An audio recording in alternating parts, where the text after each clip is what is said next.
there, I'm teen behavior expert Josh Shipp, and I want to talk to you about what to do if you discover that your kid referenced drugs or alcohol in a post on social media. So how do you talk to them about this topic, and what do you say? Well, first of all, you need to find out more information. You know, your teen might have been doing a report for school. Your teen might have been an innocent bystander in a conversation online. Your teen might have been warning a friend about the stupidity of using drugs. They might have, heard some kid at school reference Molly's and wondered what on earth is that and started Googling it.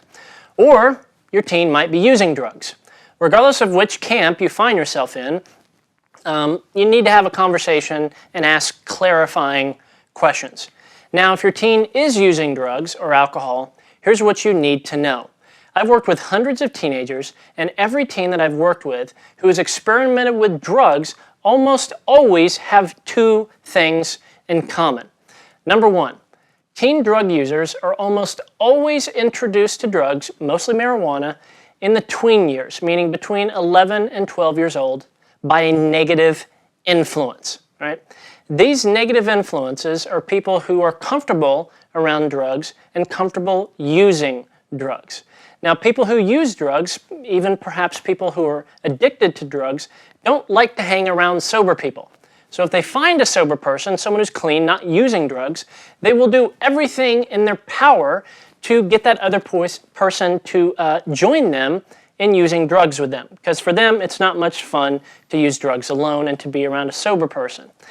Secondly, teen drug users almost always have a parent who is neglecting the leadership role at home, failing to have open and honest relationship with their kid, and failing to develop an authentic, loving communication with them, and failing to set down clear, premeditated boundaries, and then holding the kid to those boundaries.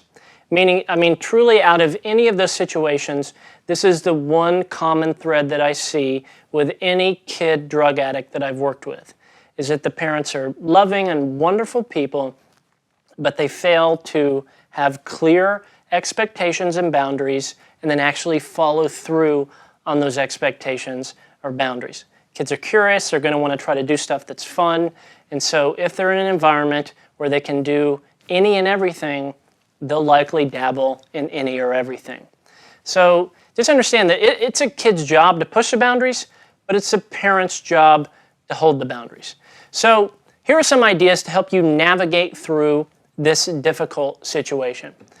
One great idea, and I've used this with a lot of kids that I've worked with, is to introduce your kid to a former drug addict who has massive regrets, who's now clean, but has massive regrets from their drug use, and would be willing to share with your kid the horrors and dangers of using drugs. Sometimes that's better than anything you could ever say.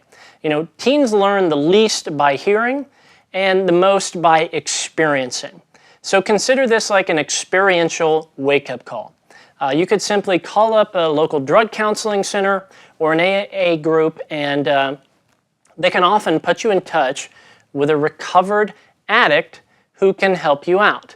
Because, if you think about it, a lot of kids' information of drug use comes from movies or this and that, and all they see is like the fun side, and you're partying, and there's beautiful people, and you're having fun and all this. But kids tend not to be introduced to the fallout, the regret, the inevitable disappointment, and these sorts of things that comes from drug use. However, coming face to face with a former addict can really help them understand, drugs can be fun for a few hours, but then let me tell you where it leads. Let me tell you the downside of it. Another thing I would suggest is that you can also try to have a logical conversation with your kid about this. Now, this may work, it may wake them up, it may not, but you might as well have this tool in your tool belt. Simply ask them this. Say, hey, what is a part of your body that you use to help you make the most important decisions about your life? They're probably going to sit there and think about it for a second and then say, my brain, I guess. Then ask them, what do drugs attack and damage the most? Again, they're going to say, my brain. Then you're going to say this. So the very thing you need to make healthy choices, the very thing that's designed to sort of help you out in your life is the very thing that's being damaged by these drugs. Do you understand why I'm worried and don't want you to use drugs?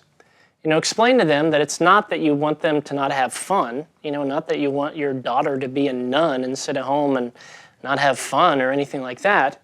It's that you want them to live a life where they're happy and they're successful and that they don't have massive, massive regrets from. Since most kids start using drugs because of a negative influence, a crucial step that you must take as a parent is this. You must dial down negative influences. Most kids don't say to themselves, I want to get high. Most kids often are almost always introduced to that world of using drugs by negative influences. So you need to identify who these negative influences are. Who are the friends who have been providing the drugs or the alcohol? Who is with them? Where are they? When is this happening? Who are these individuals? And then, and this is crucial, you must do everything in your power to prevent your kid from being around these individuals. Now, if your kid goes to school with that kid, there's maybe little that you can do. But you can eliminate all extra opportunities outside of school to be hanging out with that kid.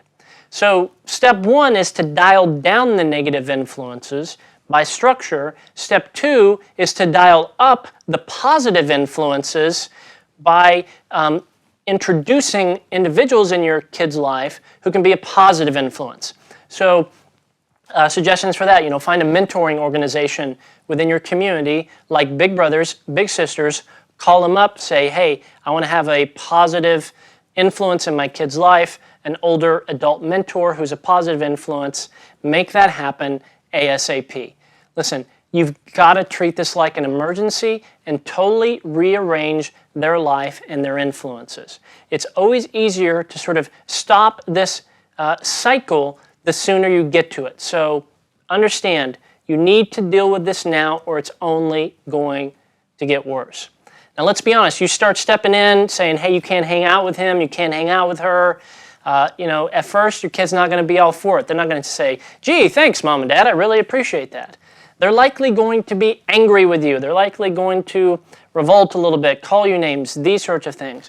But just understand it's better than the alternative.